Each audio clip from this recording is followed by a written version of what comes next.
Hello, my name is Caleb Smith with the Rocket Miner newspaper, providing you a late or early update for January 6th or January 7th, 2021, depending on your perspective.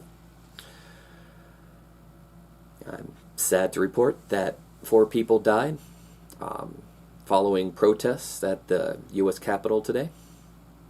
I know that there are many other things, and that's something that history books may not concentrate as much on, but that's just something that's been weighing on me throughout the day. That's certainly not where we thought we'd be at 24 hours ago. And just rewinding the clock, at least Mountain Time, January 6th started with the results coming in for the Georgia Senate runoff race. They had to get a certain percentage to win the Senate races outright, and when that didn't happen, the top 2 candidates in each race were pitted against each other on Monday, and the results were in this morning, where Democrat Raphael Warnock was declared the winner over incumbent Republican Kelly Loeffler, and then Democrat John Ossoff bested incumbent Republican Senator David Perdue.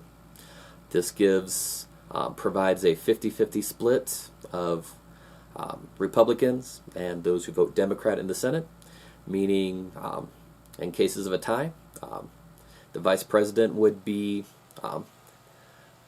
able to break the tie toward their cause, toward their party. We've known for some time that the Electoral College had given the majority, the necessary amount of votes, to Joe Biden and Kamala Harris, and January 6th was sent to be the day where there was the normal, ceremonial, honestly, typically boring certification of the Electoral College. And that did occur, eventually, but there was more than one disruption to the day. A violent and ultimately deadly mob stormed the U.S. Capitol building. I never really thought that outside of the Olympus Has Fallen movie series, or the slow-motion explosions of the Independence Day series, I'd see images in real life of glass and shots being fired on the Capitol grounds. And I don't know, it's hard to get a copy of the unedited footage out there of a shot being fired into the protesters and a woman dropping, but it's certainly impactful. Following a rally where President Trump appeared and encouraged his supporters to keep challenging the results of the vote, like I said, a large crowd of people forced their way into multiple Capitol buildings and interrupt the proceedings briefly. One woman was fatally shot. 3 other people died due to medical episodes, while at this point that's not specifically defined. We do know that there are people who were received medical treatment for heart attacks. Some people fell off the scaffolding when climbing up the sides of the Capitol building. It remains to be seen whether those were the cases that led to the additional deaths. Multiple people weighed in on what happened at the Capitol. I'm just going to concentrate on just a few of them. Governor Mark Gordon issued the statement saying the United States of America is resilient and has weathered many storms because of our form of government and our remarkable Constitution. The violence that we are witnessing in the U.S. Capitol dishonors our legacy and denigrates the shining city on a hill Ronald Reagan spoke of. Interfering with the peaceful transfer of power is an affront to the very Constitution that has made our country what it is. I believe America will not, cannot, stand for this assault on our democracy. I am heartbroken. I encourage the entire country to follow the example of what we have demonstrated here in Wyoming, a proper and peaceful expression of dissent, the cornerstone of free speech. Joe Barbuto, the chairman of the Wyoming Democratic Party also issued a statement saying, "What's happening right now in Washington, D.C. is the culmination of the Trump presidency. These people are not protesters or patriots. They are domestic terrorists who were beckoned by the dog whistle of Donald Trump. The President of the United States is complicit in this violence, as are those who have enabled and defended his actions, conspiracy theories, and words over the last 4 years. That, unfortunately, includes their own federal delegation to D.C. It is particularly disturbing that Cynthia Lummis's first action as a U.S. Senator was to join a small group of radical lawmakers in attempting to overthrow the results of a free and fair election. Her embrace of that rhetoric has only escalated the situation. It is a disgrace to democracy. It is a disgrace to our nation. It is a disgrace to Wyoming. Senator Lummis has no choice but to publicly withdraw her involvement in discouraging the rejection of election results and fulfill her sworn oath and constitutional duties in the peaceful transfer of power." Now, when it comes to the certification of the votes, under law, if a U.S. representative and a U.S. senator object to the certified results of one of the individual states, and they submit it in writing, the two chambers of the House and Senate, who were originally meeting in a joint session, will break off separately to have up to 2 hours of debate on the certification of the election, or just whatever topics they choose to take their time on. At 2 points during the certification process, there were both representatives and state and U.S. senators that object to that. That was in the case of the election results for Arizona and Pennsylvania. And as noted by Mr. Barbuto, prior to the election, Cynthia Lummis said that she was going to join senators in challenging the acceptance of the election results. Their argument was that they wanted to take additional time, set aside a special commission to review what had happened, possibly make suggestions on tightening protections, eliminating voter fraud. Opponents noted that these cases have been heard repeatedly at multiple courts, many state Supreme Courts, even going before the Supreme Court, being offered twice. While the number remained flexed, last time I saw these figures, there were more than 60 cases where the complaints were denied, and that involved more than 90 judges, including 3 Supreme Court justices appointed by Donald Trump. I personally spent a lot of long hours going through their affidavits, testimony, offered evidence, and I'm sure that the judges and other officials involved spent more time. Certainly there were multiple recounts, audits. Particularly there were 3 recounts of Georgia election results alone. And at this point in time, the authorities at the state and even the Supreme Court level have accepted the results as they were certified by all 50 states. Like I said, while Lummis had said that she was going to challenge all the certification votes, she declined to do so in the case of the contested Arizona votes, but she did oppose the acceptance of the election results in Pennsylvania. When asked why she did not vote to throw out Arizona's election results, the freshman Wyoming senator, a former U.S. representative, pointed to the activities of the day, as in the violence and destruction at the Capitol. However, she did vote with 6 other senators to challenge the Pennsylvania results, and she said in a statement following the results, "But Congress can investigate those problems and raise awareness. The allegations of fraud during the election were unprecedented and left millions of Americans concerned that their votes don't count.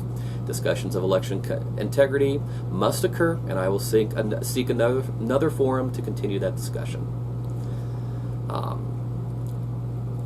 More than 100 representatives, in both cases, Arizona, Pennsylvania results, voted against accepting the certified results. 6 senators did so, or voted voted against Arizona. When it came to the Pennsylvania one, those senators were specifically Ted Cruz of Texas, Josh Hawley of Missouri, Cynthia Loomis, Wyoming, Roger Marshall of Kansas, Rick Scott of Florida, Tommy Tuberville of Alabama, and Cindy Hyde Smith of Mississippi. Representative Liz Cheney was one of the Republicans that moved against this. She has been quite critical this last couple of days, and one of the highest ranking members, or Republican members, voting against this measure.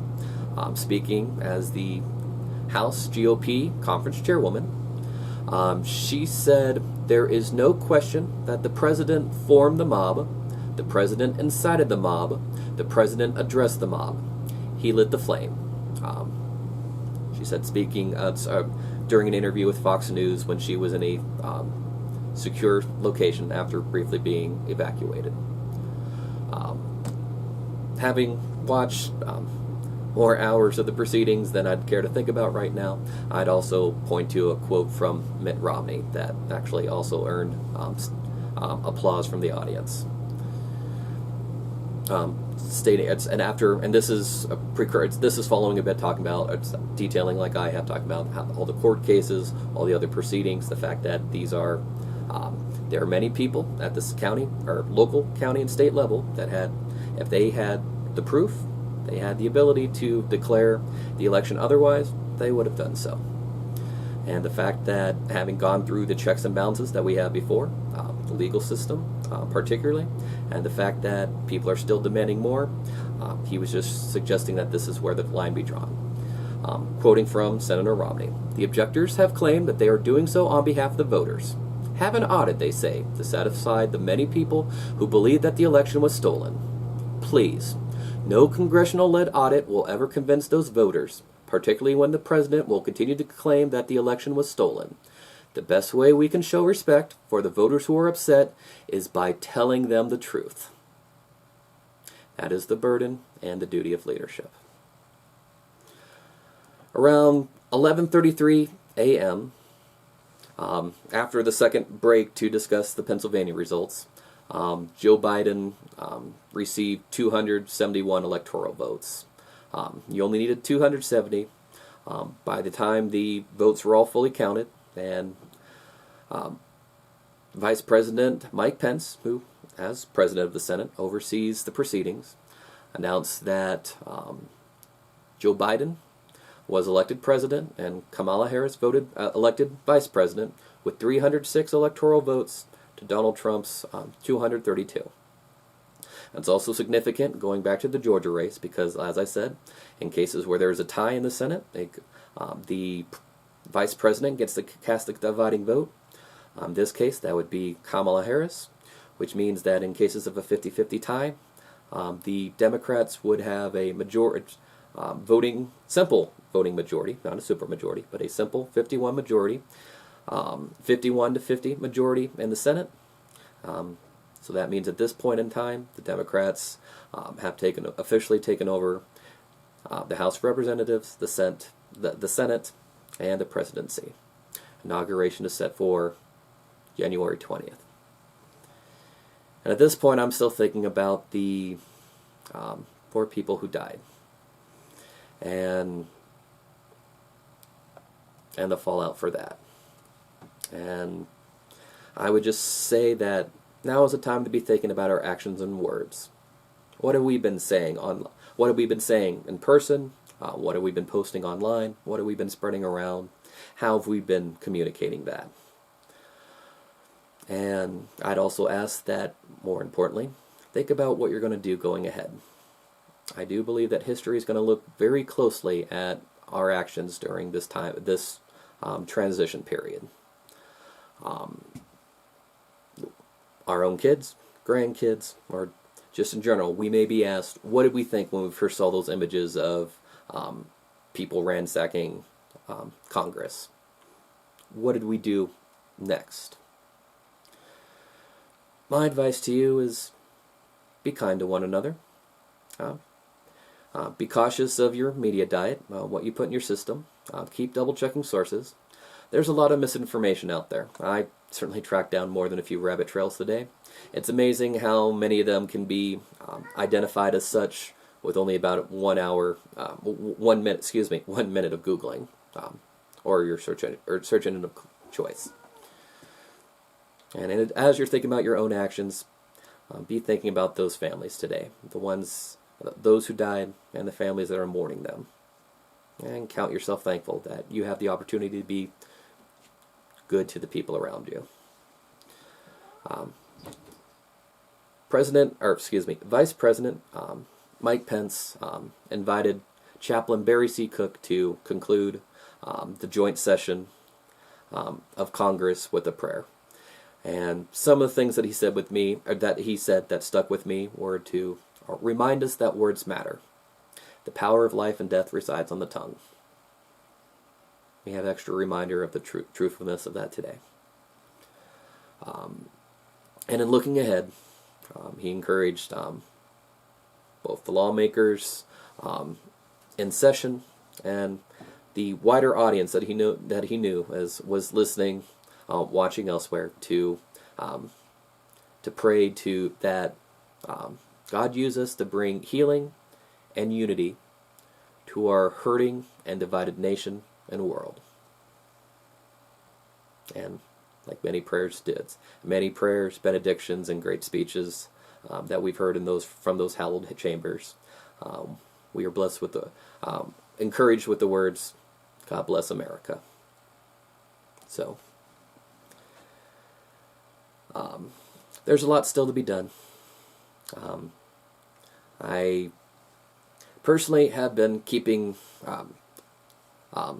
one of the things that I set aside for myself this year is that I set aside a bottle that when the election was all done, I was going to enjoy. And that's not this bottle. That bottle's still in the refrigerator. This is just a leftover one from New Year's Eve. While it is definitive that Congress has certified the Electoral College's vote,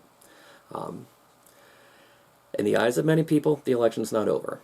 And certainly the fallout from the election expected to come for some time. So I don't think this is a time for mindless hate or thoughtless celebration, but a time for consideration. And like I indicated earlier, kindness. Please look for more kindness in the coming days and weeks. We all need more of that. My name is Caleb Smith with the Rocket Miner, wishing you a good day and a safe tomorrow. Bye.